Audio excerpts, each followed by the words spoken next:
Good morning बच्चों आज हम पढ़ने जा रहे हैं कि भारत में उद्योगों के विवेकीकरण की आवश्यकता क्यों आवश्यक है।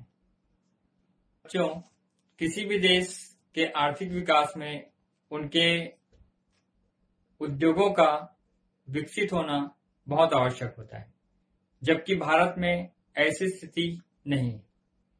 इसके पीछे कारण यह है कि एक तो भारत की जनसंख्या बहुत है, अर्थात जितनी संसाधन हमारे पास उपलब्ध है उनकी तुलना में भारत की जनसंख्या अधिक है।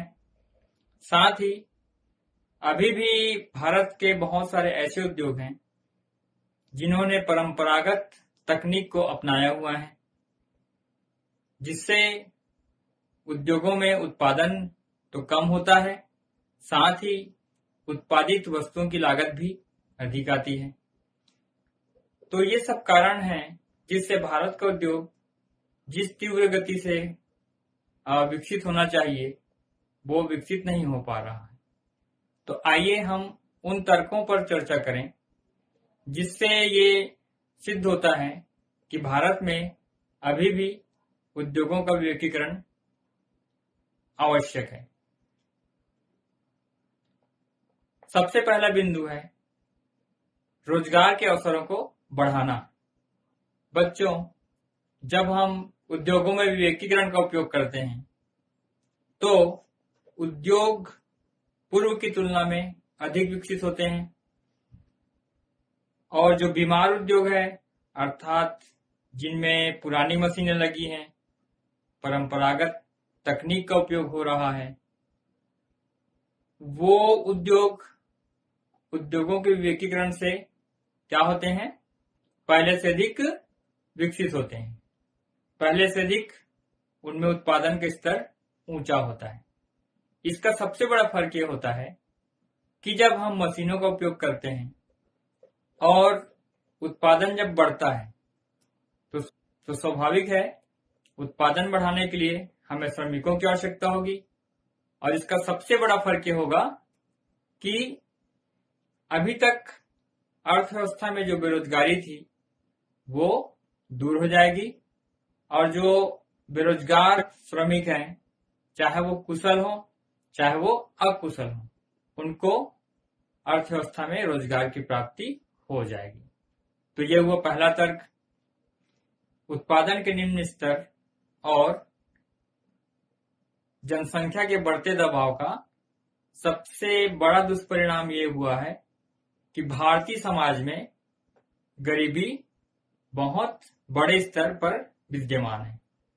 तो जब हम भारत में उद्योगों के विवेकीकरण को हम अपनाते हैं तो उत्पादन का स्तर बढ़ने से वस्तु की लागत कम आने पर और लोगों के आय के स्तर में वृद्धि होने पर जो समाज में गरीबी है वह दूर हो जाती है। तो यह हुआ दूसरा तर्क जो ये सिद्ध करता है कि अगर हम भारत में उद्योगों के विवेकीकरण को अपनाएं तो गरीबी दूर की जा सकती है। अगला महत्वपूर्ण बिंदु है राष्ट्रीय आय का बढ़ना। उद्योगों के विवेकीकरण का अर्थ ये होगा या सीधा फायदा ये होगा कि समाज में जो बेरोजगार हैं उनको रोजगार की प्राप्ति होगी। जो उद्योग अभी तक असफल थे या कम उत्पादकता कर पाते थे वे अधिक उत्पादन कर पाएंगे। इससे ये फर्क होगा कि संपूर्ण राष्ट्र में जो व्यक्तियों की उत्पादकता है या आय अर्जन करने की क्षमता है वो बढ़ेगी। इसका सीधा फायदा होगा कि भारत की राष्ट्रीय आय बढ़ जाएगी। तो बच्चों, अगर हमको भारत की राष्ट्रीय आय को बढ़ाना है तो भारत में हमें उद्योगों के विवेकीकरण को अपनाना होगा।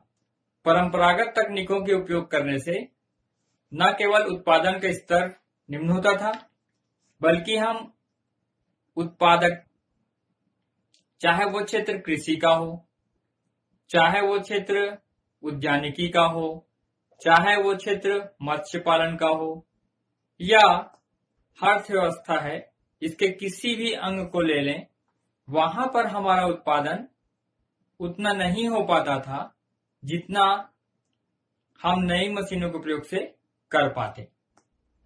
तो बच्चों, विवेकीकरण से क्या फायदा हुआ हमें? अगर हम पुरानी तकनीक के स्थान पर नई तकनीक को अपनाएं, पुराने परंपरागत मशीन जिनकी उत्पादकता उतनी अच्छी नहीं होती थी, जिनमें उत्पादन करने की लागत अधिक आती थी, उसके स्थान पर अगर हम नई मशीनों का प्रयोग करें या नई उत्पादन विधि का प्रयोग करें, तो इसका सबसे प्रत्यक्ष परिणाम ये होता है कि हमारी उत्पादन क्षमता पहले से बढ़ जाती है। तो जनसंख्या के दबाव के अनुरूप अगर हमें उत्पादकता बढ़ानी है तो हमें उद्योगों के विवेकीकरण को अपनाना होगा। औद्योगिक कुशलता में वृद्धि। औद्योगिक कुशलता का तात्पर्य होता है उद्योगों का कुशल होना। तो बच्चों, उद्योगों के विवेकीकरण में को अपनाने के पहले हमने ये पढ़ा था कि अभी जो उद्योग है, या तो उनकी उत्पादन क्षमता कम है, या तो वो बीमार हैं। बीमार का तात्पर्य यहाँ पर हुआ कि या तो वहां पर पूंजी का अभाव है, या तो मशीनें पुरानी हैं, या तो उत्पादन विधि पुरानी है। तो अगर हम लोगों का विवेकीकरण अपनाएं, इसका परिणाम ये निकलता है कि वो उद्योग जो हैं वो अत्याधुनिक हो जाते हैं। उनमें अपनाई जाने वाली विधि भी अत्याधुनिक हो जाती है, जिसका प्रभाव ये होता है कि जो उद्योग हैं वो कुशल हो जाते हैं। तो बच्चों, ये किसका परिणाम हुआ? ये परिणाम हुआ जब हम उद्योगों में किसको अपनाएं? विवेकीकरण को।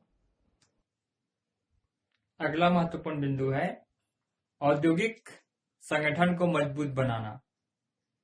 तो बच्चों, जब हम उद्योगों के विवेकीकरण को अपनाते हैं तो बहुत सारे ऐसे उपाय करते हैं जिनका संबंध उद्योगों में उत्पन्न होने वाली समस्याओं का समाधान करना होता है। चाहे वह समाधान श्रमिकों से संबंधित हो, चाहे वह समाधान उद्योग के अंदर के संगठन से संबंधित हो, चाहे वह समस्या उद्योगों के आपसी प्रतिस्पर्धा से संबंधित ही क्यों ना हो। तालमेल एवं सरकार के प्रत्यक्ष एवं अप्रत्यक्ष नियंत्रण से भारतीय अर्थव्यवस्था में उद्योगों का स्तर मजबूत हुआ है।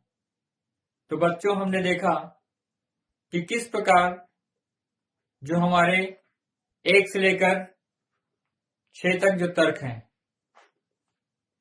वो तर्क हमें भारत में उद्योगों के विवेकीकरण की ओर ले जाने के लिए प्रेरित करता है।